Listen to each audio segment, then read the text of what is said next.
सुनु सुरपति कपु भालु हमारे, पर भूमि निशी चरही के मारे, मोहित लागी तजई है प्राणा, सकल जियाऊ सुरस सुजाना। सुनु खगेश प्रभु कही यह वाणी, अति अगाध जान ही मन ज्ञानी।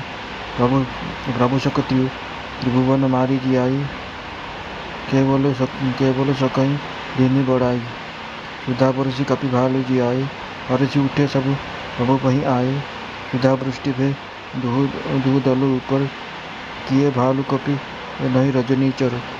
रमाकांत भय तीन के मन, मुक्त भय छूटे भव बंधन। सुर असंग सब कपि अरु रीछि, किए सकल रघुपति की इछि। राम सरिषि को दान हितकारी, राम सरिषि को दीन हितकारी। कीने मुकत निशाचर झारी, खलमल धाम कामरत रावण। गति पाए जो मुनिवर पावन, सुमन बरस सब सुर चले। चढ़ी चढ़ी रुचिर विमान, देखी शिव असुर प्रभु पई आयु शंभु सुजान। परम प्रीति कर जोरी जुगु, नलिन नयन भरी बारी। पुलकित तन गद गद गिरा, विनय करत त्रिपुरारी। ममाव रक्ष रघुकुल नायक, दूत बर चापु रुचिर कर सायक। महा घन पटल प्रभंजन, संशय विपिन अनल सुर रंजन। अगुण सगुण गुण मंदिर सुंदर, ब्रह्मतम प्रबल प्रताप दिवाकर। काम क्रोध मत गज पंचानन, बसु निरंतर जनमन कानन। विषय मनोरथ पुंज कंज बन, प्रबल तुषार उदार पार मन। भव वारिधि बंदर परम दर, बारह तारय संस्कृति दुस्तर। श्याम गीत राजीव विलोचन, दीन बंधु प्रणतारिति मोचन। अनुज जानकी सहित निरंतर, बसु राम रूप मम उरु अंतर। मुनिरंजन मही मंडल मंडन, तुलसीदास प्रभु दास विकंडन। नाथ जपहि कौशलपुर, वही तिलक तुम्हार। कृपा सिंधु में आहु बो, देखन चरित उदार। करी विनती जब प्रभु सिधाए, करी विनती जब शंभु सिधाए। तब प्रभु निकट विभीषण आए, नाई चरण शिरु कहा मृदुवाणी। विनय सुनो प्रभु सारंग पानी, सकुल सदल प्रभु रावण मारो। पावन जस त्रिभुवन विस्तारो, दीन मलिन हीन अति जाति। दीन मलिन हीन अति जाति, मोपुर कृपा कीन्ही बहु भांति। अब जन गृह पुनित प्रभु कीजे, मज्जन करिय समर सम छीजे। देखी कोश मंदिर संपदा, देह कृपाल कपिना कहु मुदा। सब विधिनाथ मोहि अपनाइय, पुनि मोहि सहित अवधपुर जाइय। सुनत वचन मृदु दीन दयाल, सकल भय दो नयन विशाला। तोर कोश गृह मोर सब, सत्य वचन सुन व्रत। भरत दशा सुमिरत मोहि, मिस कल्प समझात। तापस बेस गीत विषु, जपति निरंतर मोहि। देखे बेकी सो जतन करु, सखा निहरहु तोहि। बीतावती जीव जो, जियत न पावो वीर। सुमिरत अनुज प्रीति प्रभु, पुनि पुनि पुलक शरीर। करहु कल्प भरि राज तुम, मोहि सुमिरु मन माही। पुनि मम धाम पाई हहु, जहाँ संत सब जाही। सुनत विभीषण वचन राम के, हर्षि पद कृपा धाम के। हर्षि गाहि पद कृपा धाम के, वानर भाल सकल हर साने। गाहि प्रभु पद गुण विमल बखाने। बहुरी विभीषण भवन सिधायो, मणिगण वसन विमान भरायो। ले पुष्पक प्रभु आगे राखी, हसी करी कृपा सिंधु तब भासी। ले पुष्पक प्रभु आगे राखा, हसी करी कृपा सिंधु तब भासा। चढ़ी विमान सुनु सखा विभीषण, गगन जाई बरसहु पटभूषण। नभपुर जाई विभीषण तबहि, बरसी दिए मन अंबर सबहि। जोई जोई मन भाव सोई लेहि, मन मुख मेली तारी कपि देहि। हसे राम श्री अनुज समेता, परम कौतुकी कृपा निकेता। मुनि जय ध्यान न पावहि, नेति नेति कह वेद। कृपा सिंधु सोई कपिन, सन करत अनेक विनोद। उमा जोग जप दान तप, नाना मख व्रत नेम। राम कृपा जय कर सिद्ध हसी निष्केवल प्रेम। भालु कपिना पट भूषण पाए, पहिरी रघुपति भई आए।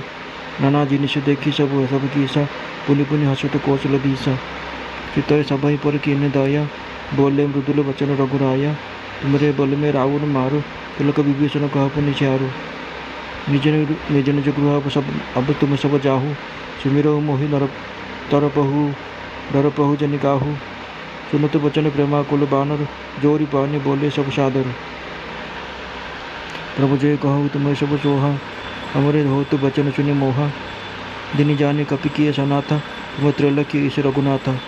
सुनि प्रभु वचन लाज हम मरहि, अशोक कहूँ खगवती हित करहि। देखी राम रुख बानर रीछि, प्रेम मगन नहीं गृह के इछि। देखी राम सुख बानर रीछा, प्रेम मगन नहीं गृह के इच्छा। प्रभु प्रेरित कवि भालु सब, राम रूप उरु राखी। हरषि विषाद सहित चले, विनय विविध विधिभाषी। कपिपति नील रीचपति अंगद न कपिपति नीच रीचपति अंगद नल हनुमान। सहित विभीषण अपरजे, ऋतप कपि बलवान। कही न सकई कुछ प्रेम बस, भरी भरी लोचन बारी। सन्मुख चितोय राम तन, नयन निमस निवारी। अतिशय प्रीति देखी रघुराई, लीने सकल विमान चढ़ाई। मन मह विप्र चरण चिरुनाय, उत्तर दिशि विमान चलायु। राजत राम सहित भामिनी, मेरु शृंग जनु घन दामिनी। रुचिर विमान चलऊ अति आतुर, कीनी सुमन वृष्टि हर्षे सुर। परम सुखद कले विविध चले विविध बयारी। सागर सर सरी निर्मल बारी। सगुन होय सुंदर सुंदर चौ पासा, सुंदर चौ पीसा। मन प्रसन्न निर्मल नभ आशा। कह रघुबर देखु अनुसीता, लक्ष्मण निहत हत्यो इंद्रजीता। अंगद हनुमान अंगद के मारे, रणमहि परि निशिचर भारे। कुंभकर्ण रावण दो भाई, यहाँ हते सुर मुनि दुखदाई। यहाँ सेतु बांधे अरु थापे शिरु शिव, यहाँ सेतु बांधे अरु थापे शिव सुखधाम।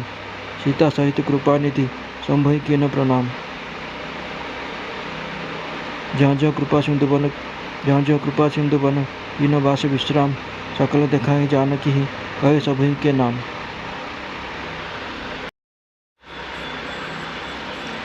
हे देवराज शुण, निशाचर मैंने मारिदे आम बानर भलुक मैंने रणभूमि में पड़ती। से मोर हित पर निजे प्राण विसर्जन कर देइछन्ति। हे देवराज, समस्त को बचाई दियो। काकभूषणी कहले, हे गरुड़ शुणु, प्रभुंर यह वचन थिला अत्यंत गूढ़। केवल ज्ञानी मुनि मैंने यार रहस्य जानीपर।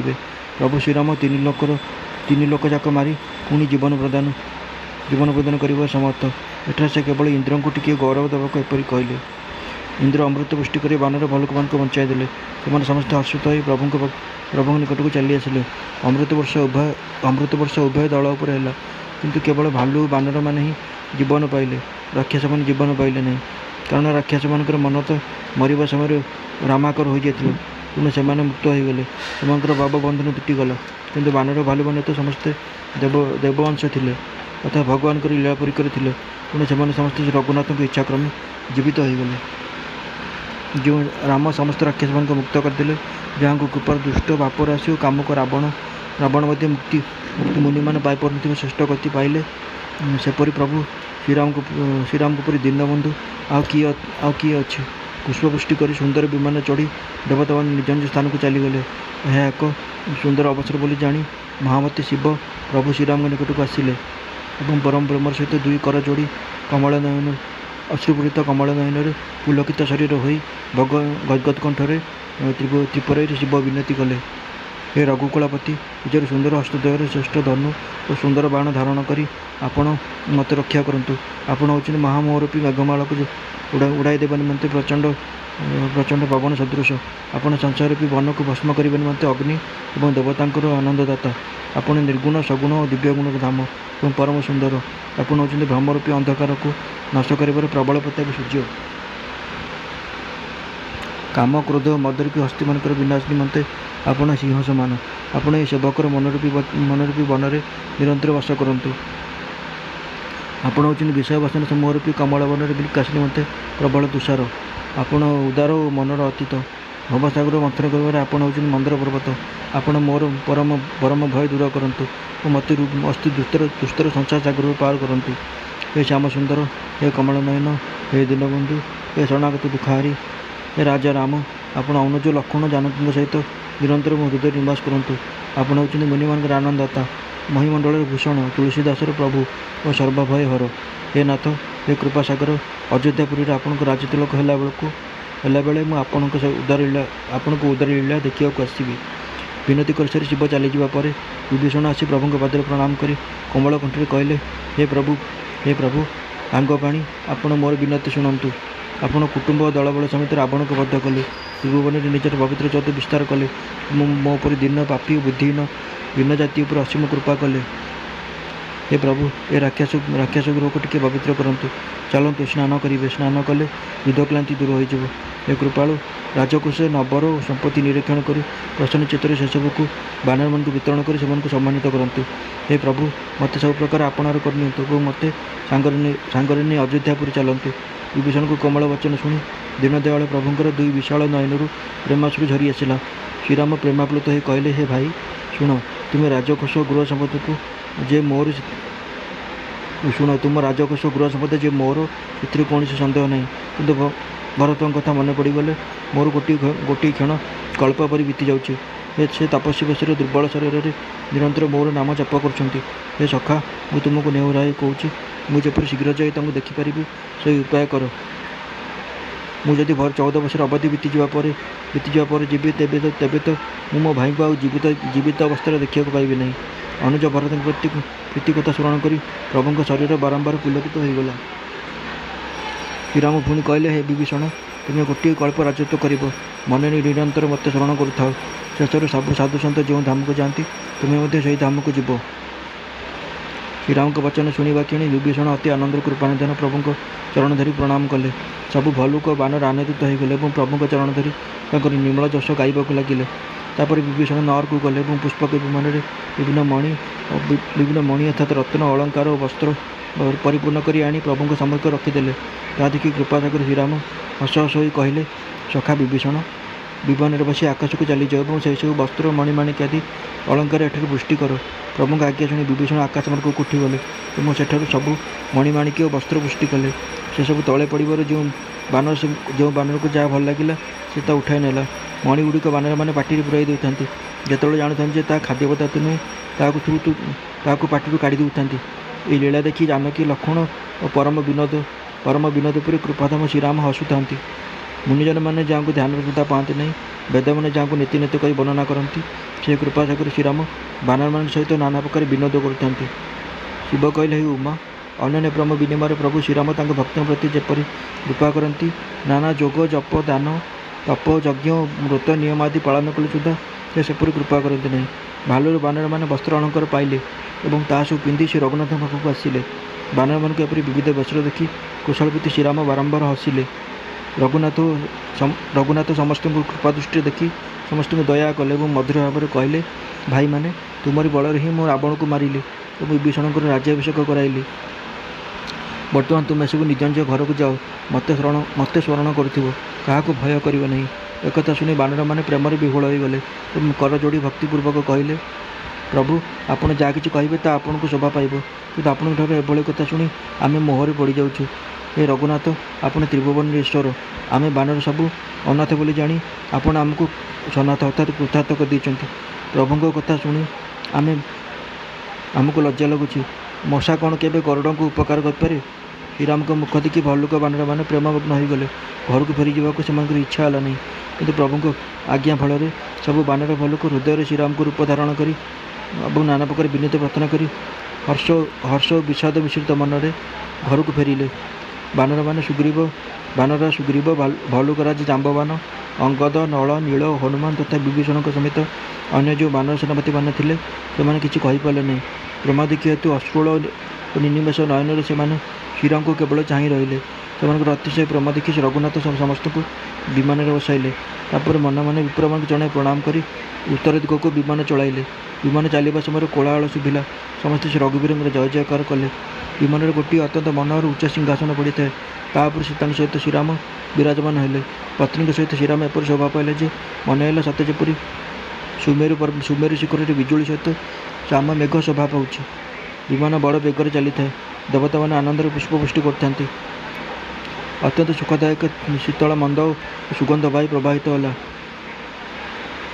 समुद्र सरोवर और नदी मानकर जल निर्मल होगला। चतुर्दिगर शुभ लक्षण मान देखादेला। समस्त मन प्रसन्न होगला। आकाश और दिग दिग दिगंत अति निर्मल होगला। श्रीराम कहले सीते रणभूमि देख। लक्ष्मण एटार इंद्रजित को वध करते। देख हनुमान अंगद द्वारा निहत हो अतिकायी निशाचर मैंने रणभूमि पड़ी। देवता मुनि मान दुख देते कुंभकर्ण और रावण दुई भाई एठारे निहत हेले।